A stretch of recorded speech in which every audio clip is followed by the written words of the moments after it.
to heal from your trauma today? Amen, family?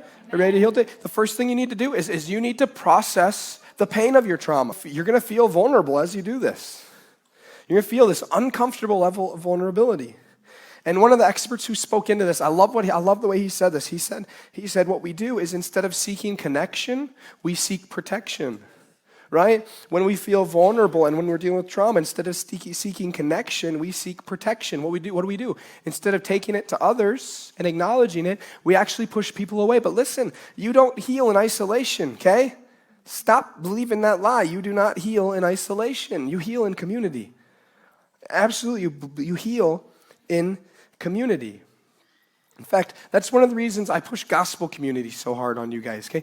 The reason I want every one of you in a gospel community isn't just because I want to give Director Daniel a good score on his engagement percentages, although I do care about that. And the other reason I don't want you in gospel community, it's not because I think, hey, you know what, nobody's busy enough, and so I just want to add another thing to their not busy schedule because I want to inconvenience your life with more activity that you're busy, right? That's not the reason I'm challenge you guys on this so hard. The reality is you need community. God wired you for community, and it's so easy for us to do this. Let's get really real on this. It's so easy for us to live two lives. You have your friend group outside of church, and then you have your friend group in church. And you show up to church, and then these are your church people.